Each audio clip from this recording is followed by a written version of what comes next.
Wish that you were better. Allowed us to like destroy everyone else. It's crazy you say that, bro. So I think we live? I think we might be live, bro. Let's see. There's always that like 10-second, 20-second uncertainty about whether or not you're actually live. So. I know, dude. You gotta be careful out here on Facebook. I know. Oh, we're live, baby. Let's go. What's up, guys? Boom. Everyone's probably like, what is going on? Oh, dude, this is going to be a good one, man. We already have like 6 people on. It's like 20 seconds in. Are we on like dual screen? Because I know we're streaming through Zoom. I'm not even sure how that Zoom streaming works. Yeah. We only use Be Live. So we're on, so they can see both of us. All right. I don't even know. Good. I got to join the group real quick. Let's see here. Guys. Dude, don't hate me for not being in the group yet. I'm sorry. It's all right, dude. I forgive you. I'm going to join right now. I'm going to join right now. I forgive you one time, bro. Can you approve me real quick? Huh? Oh, Can you approve? I just want to be able to engage with the comments and stuff. I promise. I promise I won't post any value in your group. I'll keep it clean. Oh, stop. What's up, guys? I'm here with Mr. Joel Kaplan. A lot of you guys probably know who he is. A lot of you guys probably look at him as my competition, which is kind of funny because that's something we're going to be talking about. But if you guys are watching with us live, let us know in the comments, #live down below. What's up? Guys, this is going to be a fantastic interview. Joel and I are going to wrap on probably whatever comes to mind. Dude, we can talk about sort of your journey and how you scaled your agency like crazy. And dude, I think we'll probably end up rapping about how you and I are perceived competition and that whole sort of thing there. And, we've talked a couple times before this interview. So let's do it, man. I would say this though. We're only competitors on the basketball court. Dude. That we can tell the people watching. Dude, we have to get a charity game going. All right. I'm going to give you the top secret invite right now. One of my best friends, Austin Dixon. I don't know if you know him. He runs this email list called the A-List, and he's crushing it in e-com right now. He's an amazing copywriter. He's a much better basketball player than me, by the way. He was like captain of his varsity team and all this stuff. But he's going to be putting together a March Madness marketers mastermind where we mastermind and we play basketball. And I'm gonna see if we can get you an invite. So dude, let's go, bro. I'm showing up to that. Yeah. 100%. Isn't that a great idea? That's so good, dude. Like we need more of that, which is kind of like what we're gonna hit on. But like genuinely, dude, that's so good. That's the only place where I'm down to compete, and we should both go hard. Oh, bro, dude, everything goes out the window once it's on the court, dude. I know. Like, there is no friends. There is no business fucking opportunity. There's just I told my clients, you guys got to sign waivers if you want to play me. You can't charge back if you lose. You got to own it. I get a whole year in Stripe. No. Yo, there's one funny story. There's one guy in my program. His name's Neil. Yeah, I'll play you one-on-one. I'm like, all right, let's do it. Come to find out, he was like top 10 high school students in the nation. And he was going to go play at like Duke, some crazy school.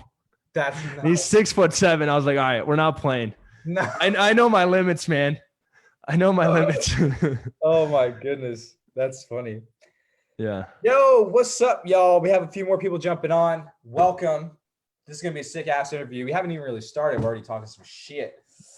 Guys, I'm here with Joel Kaplan. A lot of you guys probably know him. He's big in the agency space. And we're just going to kind of wrap on a kind of just whatever comes to mind. Dude, if you want to just kind of tell people your story and who you are, I think most people kind of just know of you at least. But for anyone that doesn't, it's probably cool to just hear your journey.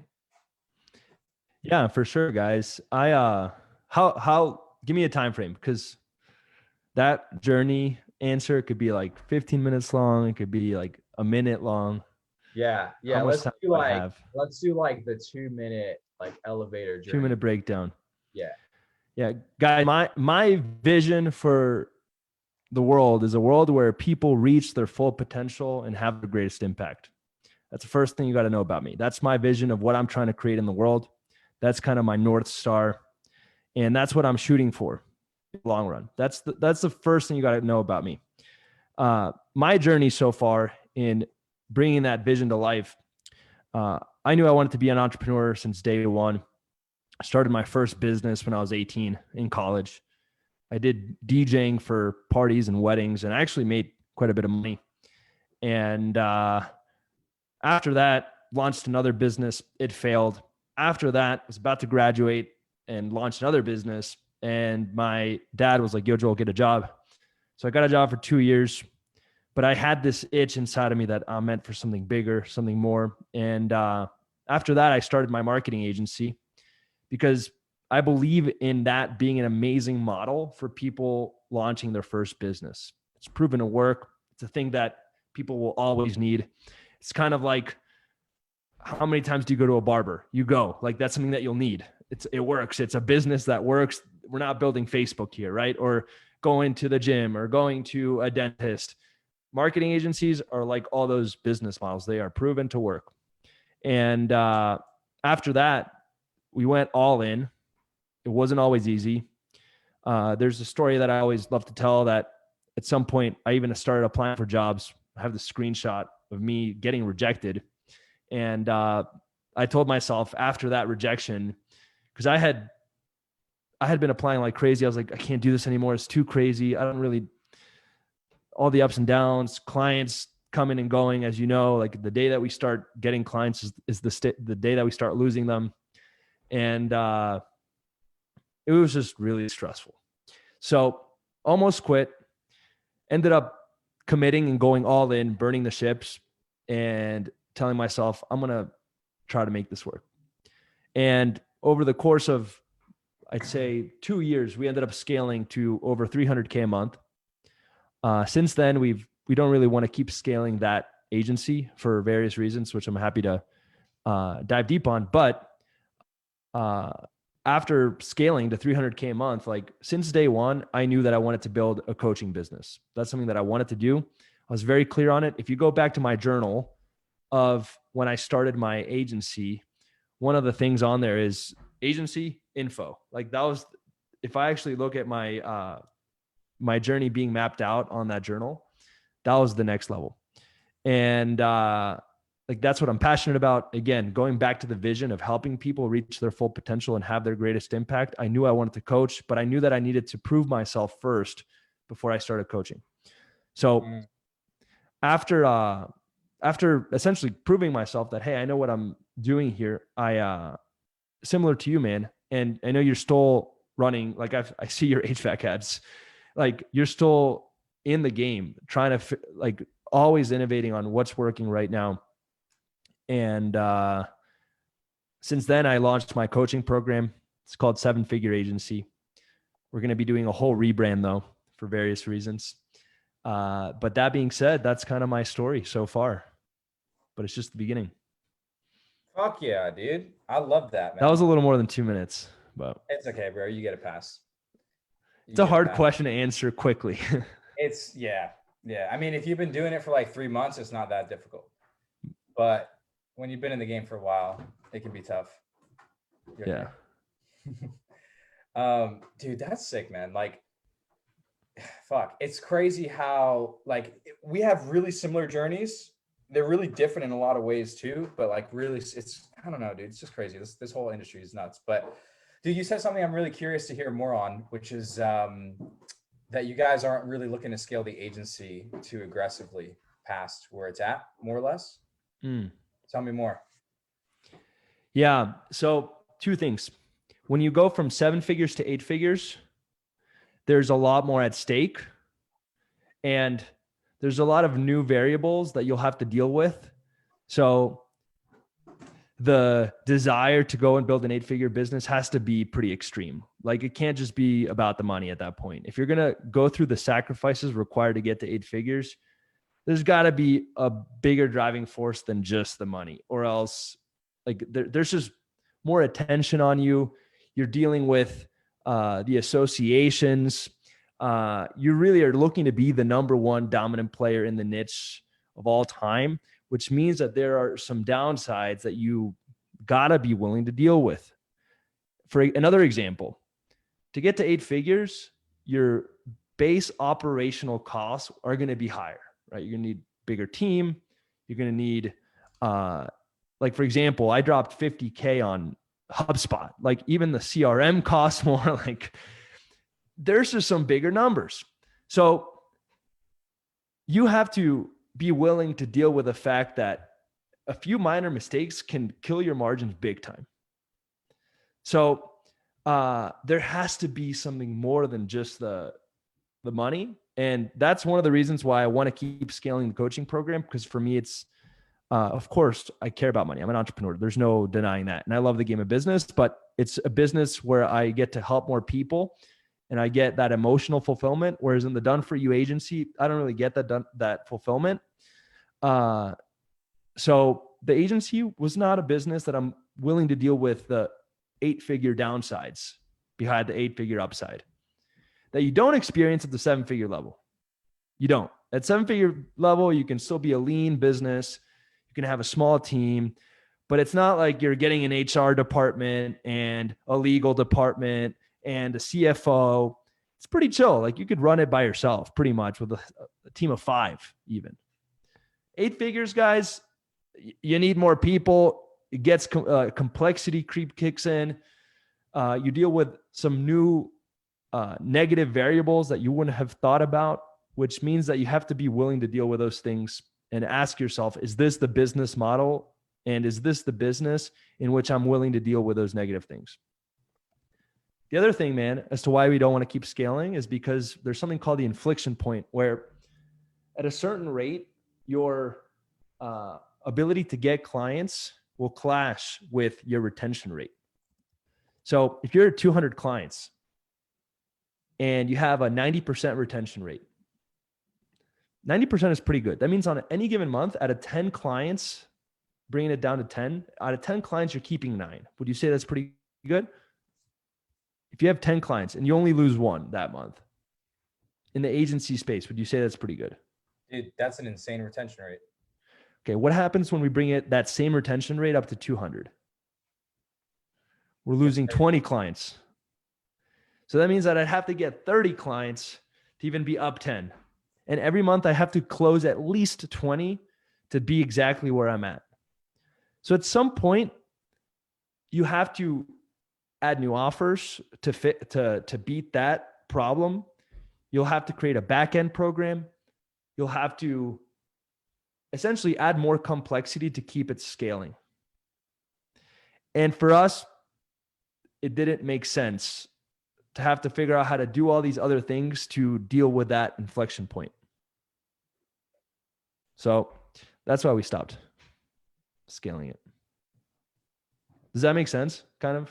Yeah. Dude, it makes all kinds of sense, bro. It makes so much sense because like so much of what you're saying is what's in my head a lot of the time. And dude, I don't know if you've ever gotten this question asked, like maybe from like your coaching clients or just people in the space. Like, dude, sometimes people ask me like, why don't you just keep going crazy to the moon with the agency? And it's like, I don't want to. Like, it's just like, you're not in love with it enough, or at least I'm not to go to that point. It's the same reason, guys, why if the only thing that people are getting like, let's say you're a closer at a company, let's say you're a salesperson at a company. If the only reason why you're a closer for this random company is because they have really good commissions and you're getting paid, the day that someone else comes around and pays them more, they're going to leave you. Because it's just about the money. There's nothing more to it. So at our level, once we have checked off the box when it comes to making the money, at a certain point, just making more isn't going to do it for you, right? There's got to be something more to it to make you want to stay, following the salesperson analogy, and keep going. So yeah, man, I feel you 100%. Dude, 100%. By the way, guys, for those of you just jumping on, welcome. This is an awesome interview with someone who's really big in the space, and a lot of people, you guys would consider him my competition, which is really kind of funny. And we'll probably get to that here in a bit. But if you guys are tuning in live right now, let me know, or let us know in the comments. Give me a hashtag live. Let us know where in the world you are tuning in from. Yeah, drop a one if you're. Yo, by the way, we got Cam Gallagher commenting below. Oh, that is dude, an honor. Don't even get me started on that guy, bro. Dude, I got to give him props. He's the one that was like, yo, you and Sebastian have to connect. So. Did he say that? Yeah, he did. Dude, Cam's a good guy, bro. He spoke very highly of you. Thank you, Cam. He is a good man. Yeah, dude, that guy's helped me a lot, bro. Me too. Yeah, he's kind of a lifesaver. I don't know if he's still on here, but this is turning into the Cam Praise show. Dude, so I was gonna save questions till the end, but somebody dropped a question in the comments that I think would be cool to hit on really quickly, which is, where is it? Hold on, it's getting drowned out. I think it was basically like, what advice would you give to someone just starting out to get their first client? Great question. There's so much I could say on this. Lately, I've been trying to just give one piece of advice instead of like 5. So let me just think of one really, really, really good thing. If you're just starting out,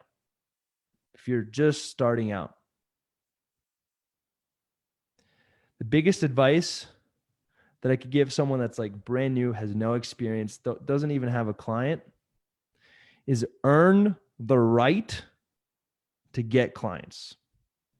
If you're zero, like let's say we're talking brand new to the agency space, earn the right to get clients before you start charging $1,500 a month, $2,500 a month, or maybe you're doing a setup with a performance,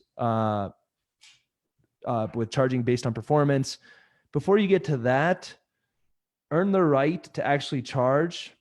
And the best way to do that is to literally get some free trial clients to get that experience. Everyone's like, yo, Joel, how do I get experience? If I don't have experience, or sorry, how do I get clients if I don't have experience? How do I get clients if I don't have social proof?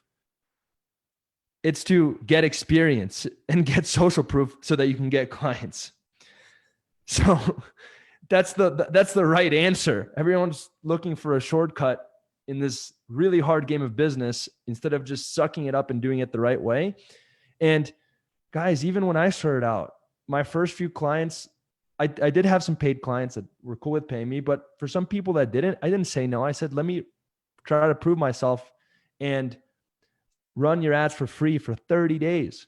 My first ever, at this point, I've worked with hundreds of chiropractors. My first ever chiropractor client, Dr. Hillary and Dr. Topher in Boulder, Colorado. I did their ads for free for 30 days before they paid me. So if you're just starting out, your biggest gap is going to be getting people to believe that you'll be able to help them get a result. So get the experience required to actually be able to get people to believe you, and getting people to know that you can get them that result. And the best way to do that is to literally work for free, even if it's for one person, 2 people. You're essentially getting that experience on their dime if they're covering the ad spend, which is important. They do have to cover the ad spend. I'd say there's obviously so much I could talk about, but that's one good advice for a brand new beginner. So. Yeah, dude, that's awesome. I think one thing I really like about you, dude, and this might be part of the reason why I think we just kind of vibed really quickly, was like, you don't bullshit around the fact that, like, even though you sell a coaching program and you sell, like, part of selling a coaching program is a system and a way to do things that maybe can be a little bit less difficult than it would be on your own, or that sort of thing. But you also don't dance around the fact that it's still the game of business and it's fucking hard. Dude, it's hard at all levels. I say all the time, Yeah. like even at our level, it's not that it gets easier. Just the way that the difficulty shows up changes. Right now, you're probably not as concerned about your finances as when you started out, but there's other issues that you're dealing with. You have a lot more clients that are looking up to you. You have a lot of things happening at all times, which means that a lot more things can go wrong. There's more pressure coming from your team, from your clients, from, I don't know, whoever's involved. Like, so yeah, guys, I think business is really hard. And whoever says it's easy is lying to you, straight up. 100%, man. 100%. All right, we have a good question from Sam, but I think we're gonna hold out on that one till the end. Dude, I mean, bro, curious. what do you think? Do you think it would be like, it's like the saying goes, if it were easy, everyone would be there. Everyone would be rich. Everyone would have a 7-figure business. What do you think? Dude, 1000%. Like, yeah, I mean, it's always funny to me when people are like, how do we get clients? I don't really want to work a lot. It's like, I can't even tell you how far left you are. Like, for me to say that that's the wrong question to be asking is an understatement. Yeah. So it's like, dude, I just feel like people don't really get it. They just don't get it, man. Like, this is a nasty game. It's a nasty game, bro. And it's like the furthest thing from being for the faint of heart, you know? But dude, I think for people like you and I, bro, we're fucking maniacs and we love that shit. So, yeah, I definitely have said this before. You have to be a little crazy. You have to have some trauma that's giving you some driving force. Something had to have happened to you as a child for you to literally want to deal with all this all the time. dude. Dude, Elon Musk literally had to be don't quote me on this, but I remember reading the book that the situation in his school got so bad from all the bullying that people were literally beating him up and he was in a danger, like it was dangerous for him to go to school. So everyone was like, where does Elon have his driving force to prove himself to the world? It's from that. Yeah, dude, that's so crazy that you say that, because I remember watching his interview with Joe Rogan, and I think Joe asked him something like, how do you turn it off? It being like just his mind nonstop, and he's like, I don't turn it off. And it's like, people see the external, like Elon Musk, oh my God, king of the world, fucking whatever. But it's like, there's stuff you don't see. 100%. I think for every person for anyone listening right now, you probably have a list of people that you look up to in the space. We see their ads all the time. I guaranteed, I will put all my Bitcoin on it. Every single one of those people are having issues in their life, or had issues that they had to work through.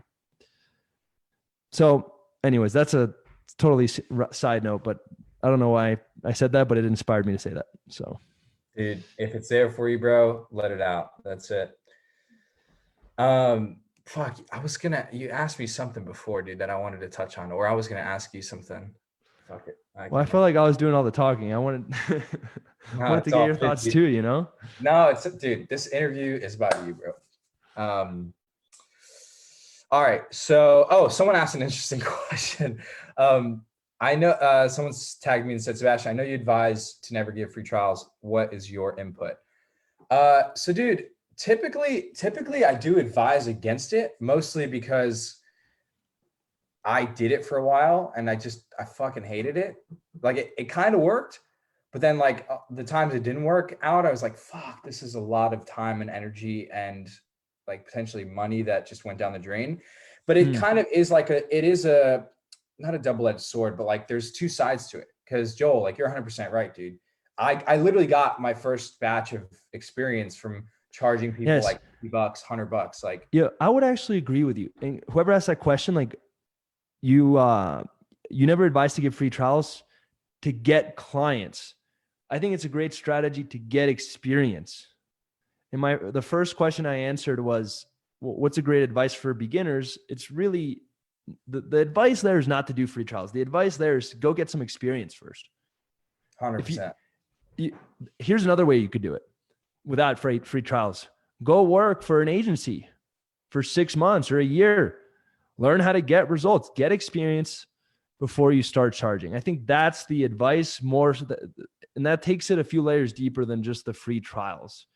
It's not about the free trials or no free trials. There's 1,000 ways to do this, guys. I think the advice here is that if you're just starting out as a beginner, don't try to shortcut your way without getting that experience first. That's all I was trying to say. Would you agree with that? Dude, I was 100%, like all the way through. Beautifully said. Yeah, man. Okay, so dude, I've got a couple questions for you, bro. Let's do it. And these are just coming to me off the cuff. So, as someone who has probably experienced somewhat of a similar journey in this regard as you, dude, what do you feel like has changed as you've gone through the stages of like making 8-10 grand a month, and then like transcending to hitting like 50 and then 100 and then upwards of that? Like how have you changed? What's had to be different? Like, how, you know, man, that's a good question.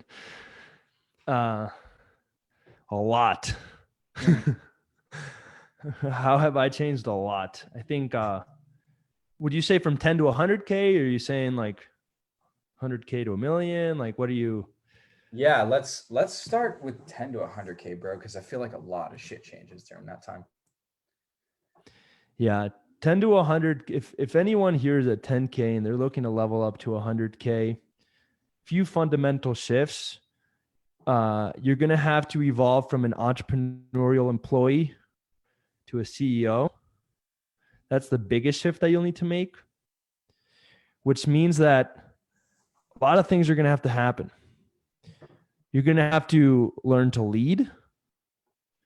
You're going to have to learn to trust, which is one of the hardest ones. Another huge thing that I struggled with is you're going to have to let things fail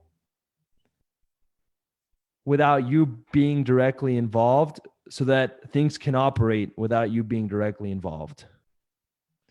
So because if not, you're never going to scale to 100K months, right? If you're doing every single sales call because you want to make sure everything is perfectly set, or if you're setting up every single ad for every client to make sure it's perfectly set up, you're always going to be your greatest bottleneck. So I think 10K to 100K really happens behind the question, how do I get out of my own way? That's the person that you have to become, someone that gets out of their own way, which boils down to trusting people. It comes down to being willing to let the system fail so that it can work without you. It comes also down to trusting the process. Like, to get to 100K a month, you're going to have to put in money in ads, for example, to figure it out, and at the beginning, without knowing whether it's going to work, in order to be able to walk away with a system that generates appointments with or without you. So there's going to be a lot of trust involved and a lot of letting go. I'd say that's probably the biggest thing that will need to shift in terms of who you are. Besides that, like in terms of who you'll need to become, the biggest shift is you're going to need to stop becoming someone who copy and pastes their way to success by even listening to what I say or what you say. And you're going to need to start trusting yourself and innovating. I say this all the time. I'll give you guys the roadmap to 7 figures. You have the roadmap. But ultimately, to get there, you're going to have to make your own roadmap, which kind of sucks. But that principle actually gets more complex as you scale. The amount of innovation that, for example, let's take it to an extreme, Elon Musk has to do to be worth that much is like, we can't even comprehend it. This guy's literally transforming the universe. Like, so in terms of who you need to become, I'd say the biggest things on an individual level, you're going to need to work through your ability to let go and trust, which is really fucking hard, especially if you, like that's going to require like some therapy, like low key, like no lie, it's going to require you to work on your shit. So Dude, that, I want to talk more about that, but keep going. all right. Cause yeah, I mean, there's a lot there. I try to give, answers that are like, cause every single one of these questions could be an hour long, right? The answers, but, and then the other big thing, guys, is innovate. Like the only reason that Atlas scaled so quickly is because we were one of the first to guarantee anything. Then we became one of the first to have prepaid appointments that guaranteed a certain show up rate. Then we were one of the first to do a performance model at the local level. You guys are like, to get to 10K, that you can copy and paste your way to. I'd say even like 20, 30K. Even maybe even 40 or 50, but to blow past that mark, something's you're going to have to be better. Here's another way to put it. Who do you need to become to get to 100K a month? You need to become someone that's better at the agency game than all the other people that are doing 100K a month. You're going to have to beat them. So I'd say those are the two biggest things. Dude, love it, man. I love it. Guys, give us some feedback in the comments, dude. I think everyone is just, I'm guessing, because we have a very low drop-off rate like right now, like most people are hanging out on here. Everyone's just like fucking locked in because no one's commenting, no one's saying anything. It's all good. It's all good. Which is cool. I hope so. Guys, let us know, is this resonating with you at all? I fucking love this stuff, man. Okay, dude. Darren, so yeah, so to hit off of that, and this is probably going to open up a lot in terms of what we could talk about. Dude, you mentioned really briefly that you might need therapy. Yeah, you probably will. Yeah. So dude, you know Cam, I'm guessing you've worked with him, and I'm guessing probably in the same more or less regard and respect that I have. Dude, let's talk about that side of things, bro. That no one really wants to touch, the side of like what's going on in here and in here throughout this whole crazy game, and how to navigate all of that. For sure, man. I think I think I said this on like one of my first ever interviews. Like I had anger issues. I would blow up at my team. So I'm trying to think like other things like self-worth issues, trying to prove myself. So then you end up making the wrong decisions. And I think part of getting out of your own way, like I talked about, to get to the next level is also dealing with your emotions and your trauma and the things that are literally in your way. So like, to be honest, I say this to everyone. One of the best ROIs you'll ever get is if you join a men's, especially guys, if you join a men's group where you guys can talk about some real shit and open up and feel and express, or go see a therapist, or go hire a performance coach to help you through this. But that is one of the, everyone's like, how do I get an ROI? Like that is one of the best things anyone could do to be able to actually execute like at the highest level. And it doesn't stop, by the way. It just, like I said, it changes. It's a never ending commitment to leveling up and working on yourself, which will then reflect in your business.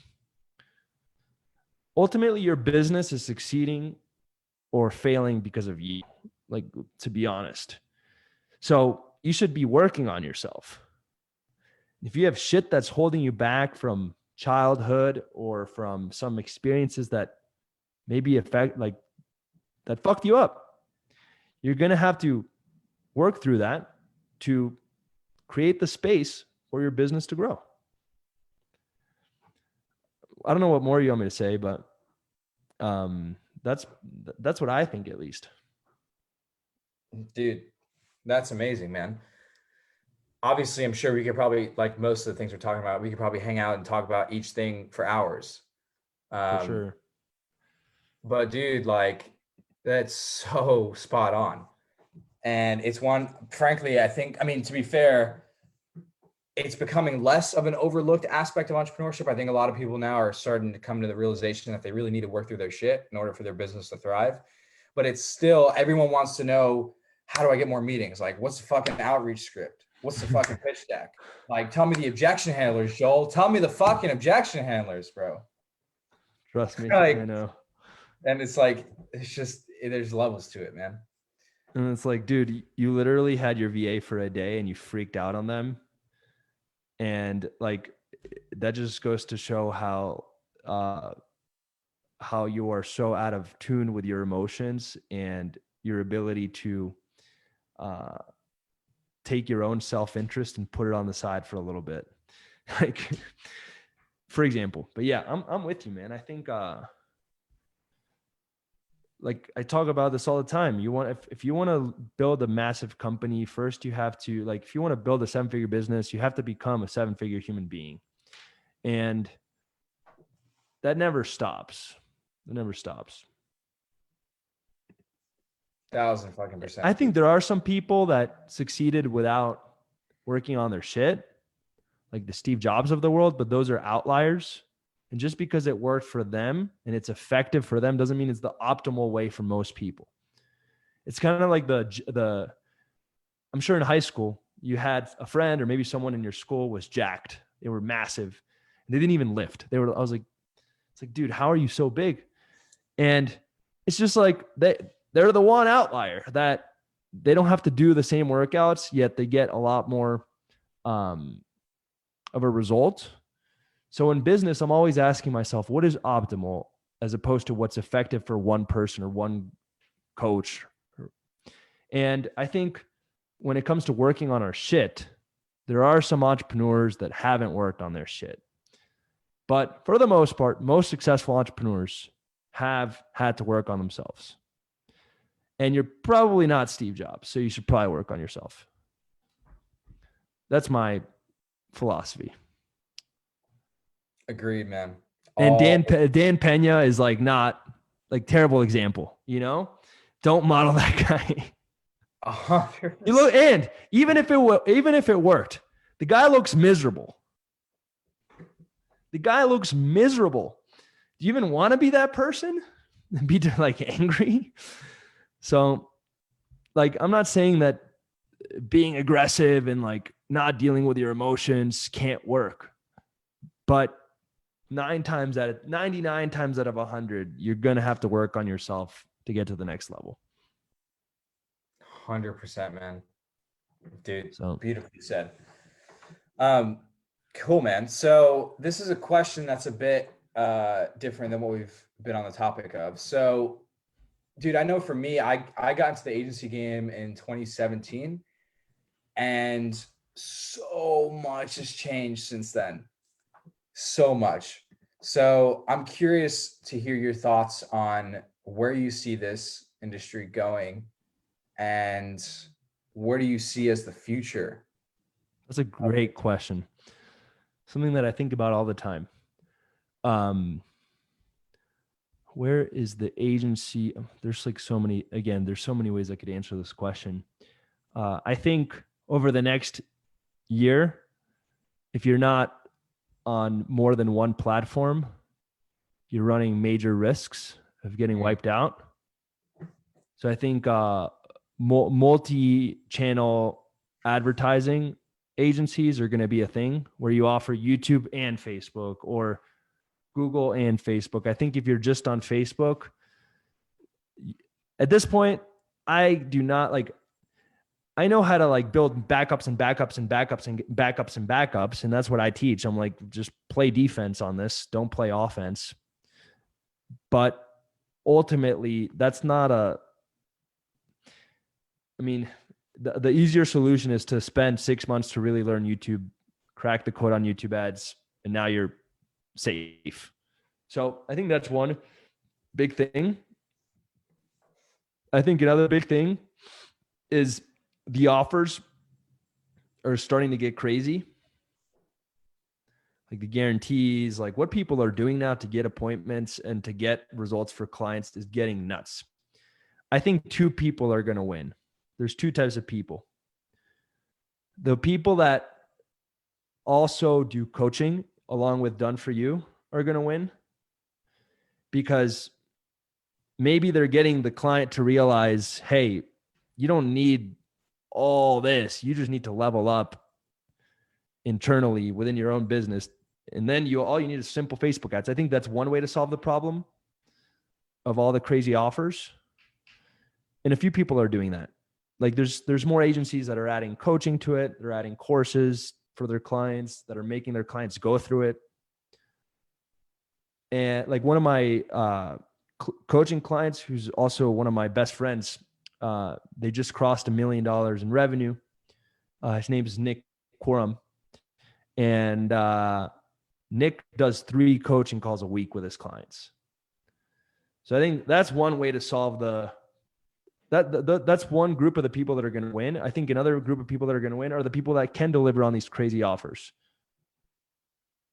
I think performance-based marketing is going to be a big driving force moving forward. And we're going to get away from the retainer model. It's happening. It's just happening. Maybe not as fast as I initially thought it was going to be happening. Like I launched performance-based advertising for my clients in March, and I thought it was going to be like, I thought I was going to have 60 days of runway, but some people have still not moved to that. I'd say most haven't. So I think that's also going to be the people that survive, the people that can figure out how to do these crazy offers like ISA and paper show and all that. Like, so to break it down, agencies are either going to keep their offer simple, but also add coaching to get their clients to chill out and just do the work. Or people are going to figure out how to do these crazy offers. If not, I think you're going to get wiped out. What else? No, that's pretty much it, honestly. I'd say those are my biggest predictions. There's obviously other things that people are pushing, like a SaaS model. I don't actually believe in it. If I'm being honest, I don't think you're going to be able to, if everyone's SaaS looks exactly the same, eventually that will tap out. Yeah, I think that's pretty much it. Yeah. What do you think? Yeah, it's a really interesting question to ponder. I think because dude, in 2017, I couldn't have predicted the space blowing up like it has just 3-4 years later. I do agree that performance-based is going to for sure increase in popularity, without a doubt. I think time frame wise, I'm not sure, but I do think in the near future, the whole hey, $1,500 a month retainer, 1,500 ad spend is probably going to start to fizzle out a bit. Unless you're signing up for a coaching program that also does the ads for you. I think that in that case, I think the retainer can work. For sure. Yeah. Dude, especially if you're selling, if you're selling a 6-month intensive where it's exactly. Hey, we're in it for the long run with you. This isn't a 2-month marketing campaign that we test. And if it doesn't work, see, you wouldn't want to be if it's an offer that's along those lines with the coaching, I think that's definitely something that'll stick around for a while, for sure. I also think that people that can innovate the offers and do more than just ads are going to win. So for example, if you work with realtors, I guarantee you, this is a bold claim. My FTC attorney doesn't want me to use that word anymore, but screw it. I believe in this. I guarantee you that if you try to sell realtors a virtual assistant along with ads, your offer would blow up. It will, or at the very least, it'll outperform just ads for sure. So I think the agencies that can innovate like that are going to win, I think, as well, where the offer is no longer just ads. I think it's like, okay, cool. I've already tried that like 30 times. Well, now you're also going to get a virtual assistant to do cold outreach to all these properties on behalf of the realtor to get seller leads. Oh, interesting. I've never tried that. I think those people will also win in 2021. Dude, agreed 100%. Yeah. Which comes back down, it comes back down to what I was saying. You can't copy and paste your way to this, to 10K. Sure. I'm sure you can help someone get even 5 clients on the retainer model. I think you could even do that in 5 years, even if you don't innovate. Any person can find 5 people, or has the potential to find 5 people that will pay him $1,500 or 6 people. But if you want to get to 100K, you're going to have to innovate in one of these arenas. So, yeah, dude, 100%. So dude, because like we both run coaching companies, I'm curious to hear your thoughts on this. Like, what are some of the biggest differences that you see in the coaching space on the business side opposed to the agency space?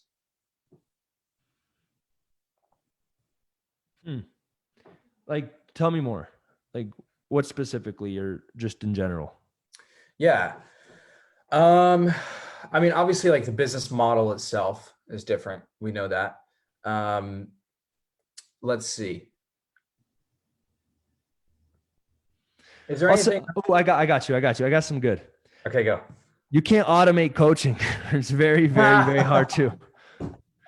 If you want to do it where you're coaching, guess what? It's not really a business, it's a job. Like, that's the truth.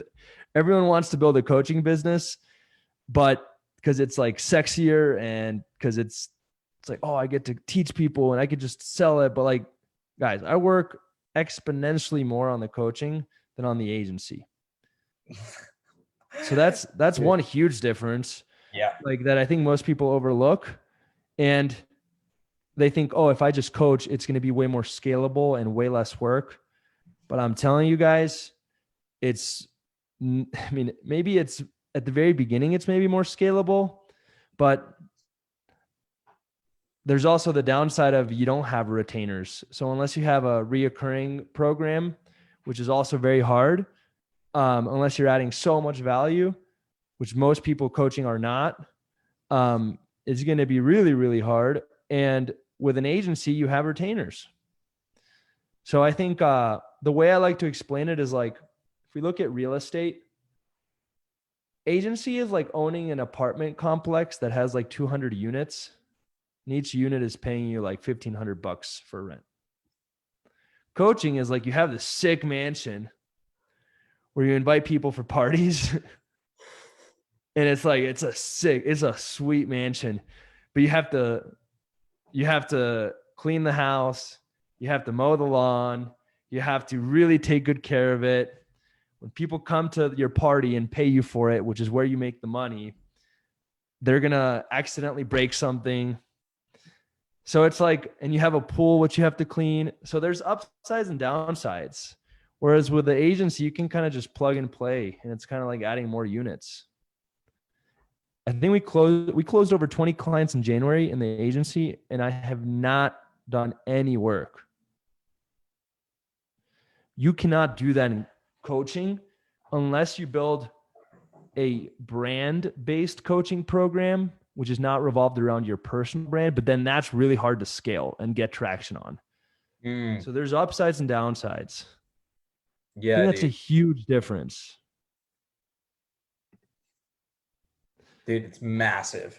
And it's always so funny to me, bro, when people are like, oh, it's easier. You took the easy way out to focus on the coaching side. And it's like, No. oh, yeah, go and do the coaching and then come back and tell me that you have the same thought. This is probably not something that people want to hear, but most entrepreneurs are broke. So in coaching, you're actually selling to a broke audience. Whereas when you're dealing with chiropractors, let me ask you this. What's the barrier to entry to, let's actually amplify it a little bit. What's the barrier to entry to become a dentist? Insanely high. You got to be smart to go to a good school. Then you have to get into dental school. You have to pay for 8 years of college, not only 4 years. Then you have to you have to invest into a practice. You have to invest into equipment, which probably means that you'll need good credit to qualify for a loan. Once you have that, you're going to need to hire a team because there's no dentist without a front desk person. And most dentists are more than just one dentist. It's like a partnership of like 2 or 3 people. And then you're going to need to learn marketing to be able to even have this place running in the first place. Or you could start a franchise, but that still requires an upfront investment. What is the barrier to entry to become an entrepreneur? Dude, I'm an entrepreneur, bro. Where do I start?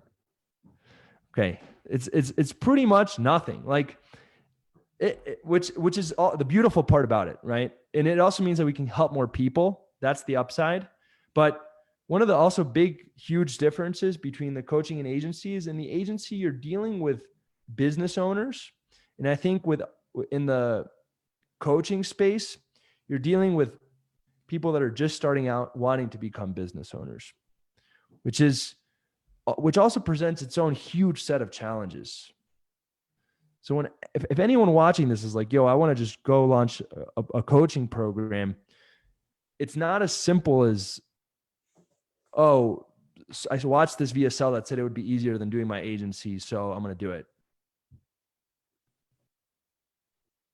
I never ran into never is a strong word, but I rarely ran into the money objection with chiropractors.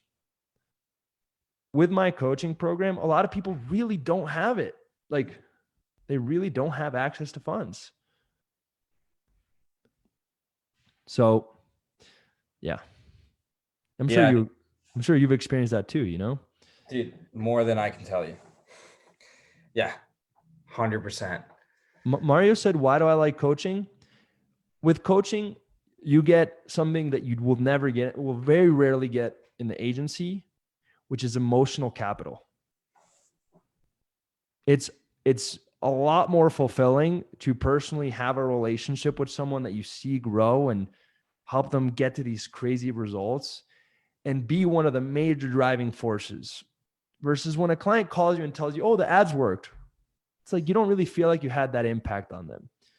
And if you go back to my vision at the beginning, which was a world where people reach their full potential and have their greatest impact, I'll be able to accomplish that vision so much more in the coaching space than in the agency space. I also think that like for example, Tony Robbins makes less money than probably many business models that are way more scalable and way more profitable. But Tony Robbins is probably way happier and way more fulfilled and has way more personal impact on certain individuals than the CEO of Oracle, for example, will ever have. So this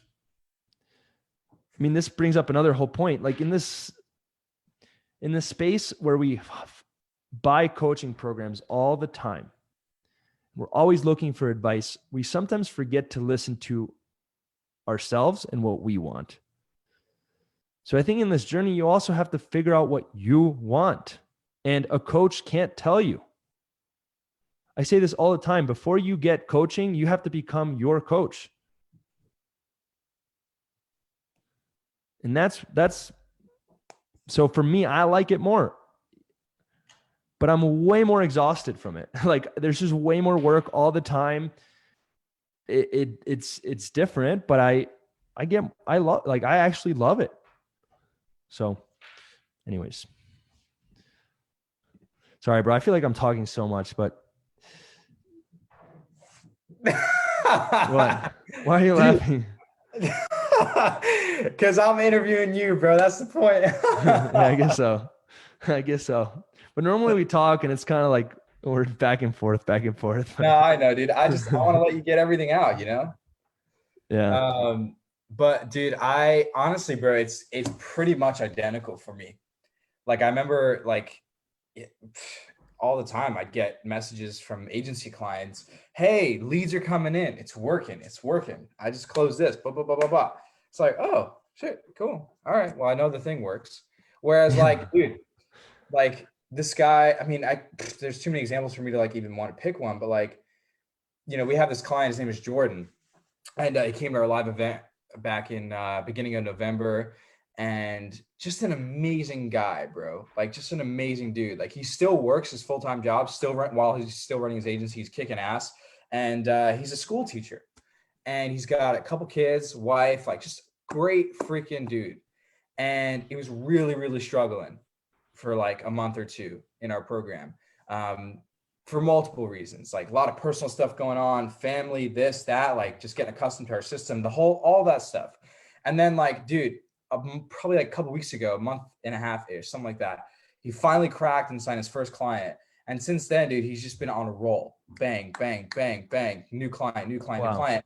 And like his life is just changing, and he's changing as a person, like by the day. Like I had a call earlier today with our client success team, and our head coach, Aaron, was like, dude, Jordan's a different person. He speaks different.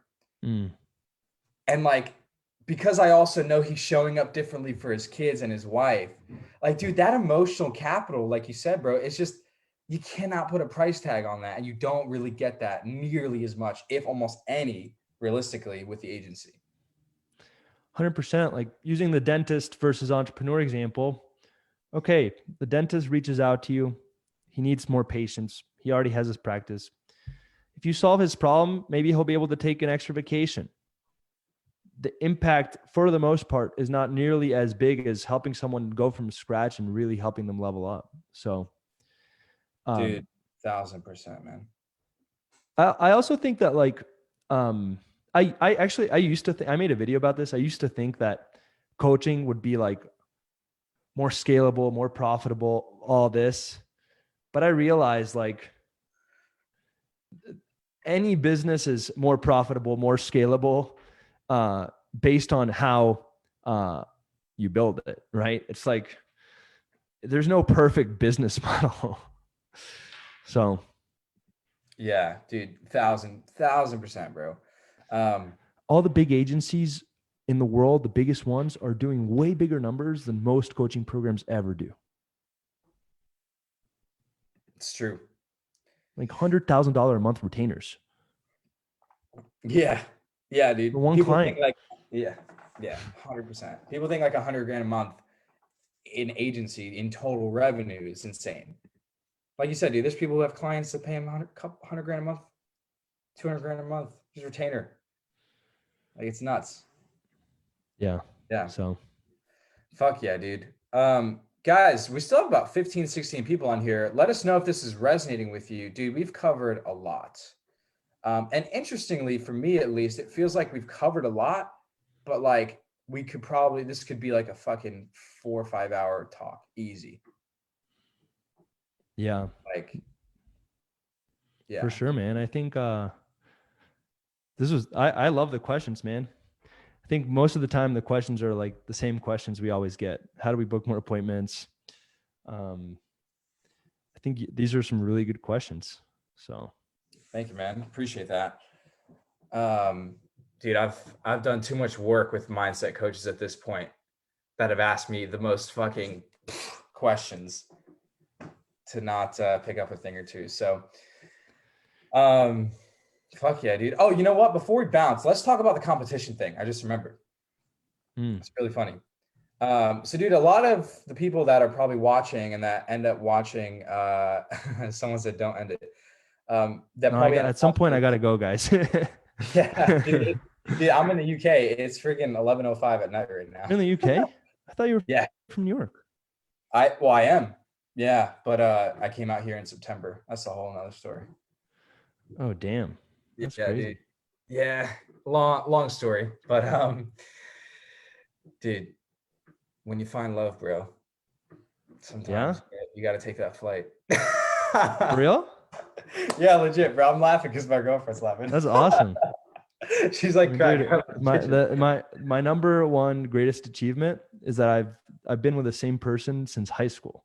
Dude, that's so I literally cool. have been, I'm 28 and I've been with one person longer than like a lot of people are even married.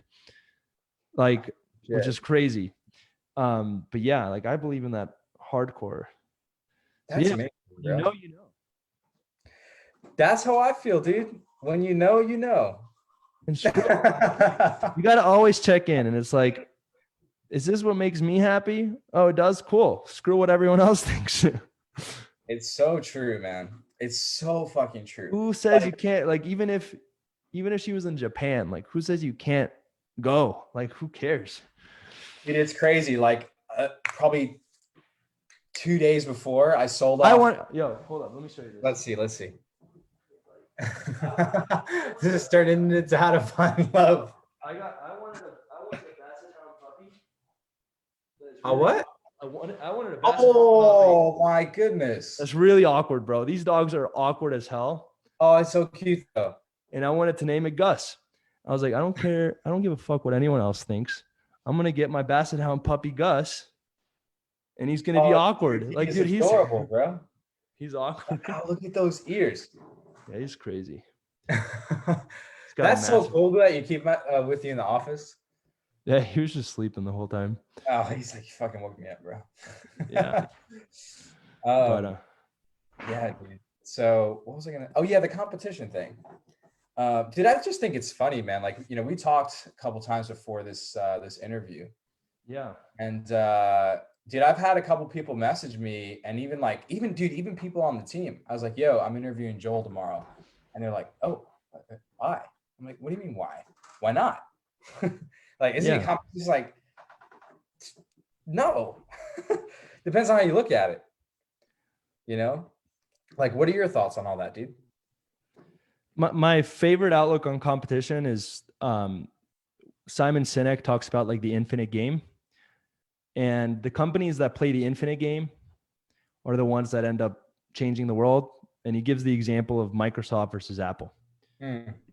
He said he went to interview Apple, or he went to consult for, let me start with Microsoft. He went and did a consulting gig with Microsoft. This guy's a consultant. And they were working on an educational product or program for Microsoft. And he asked Microsoft, what's your goal with this program?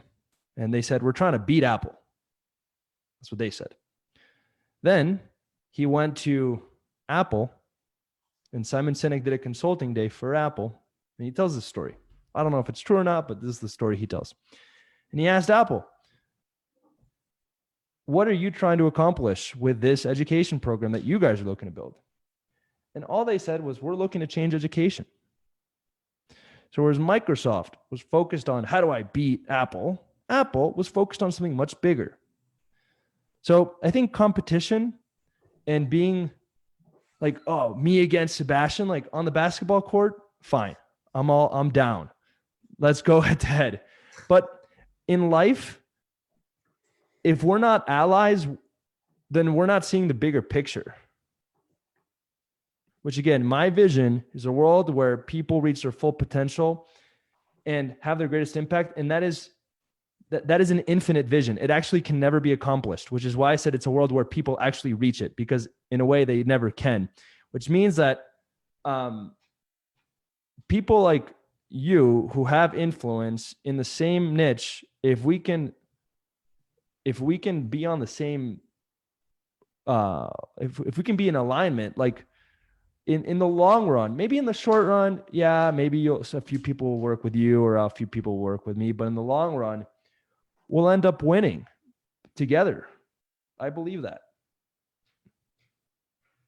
Because there's going to be one day that I need your help for something. Be like, yo, Sebastian, I'm stuck. I need you. Can you help me get through this? And you're going to say, yes, Joel, I'm going to have your back because you had my back 3 years ago or whenever something happened. This is just an example, guys. So I think anyone that's like, oh, I just want to kill my competition. I'm like, you're thinking about it so short term and you're not seeing the bigger picture potential of working together.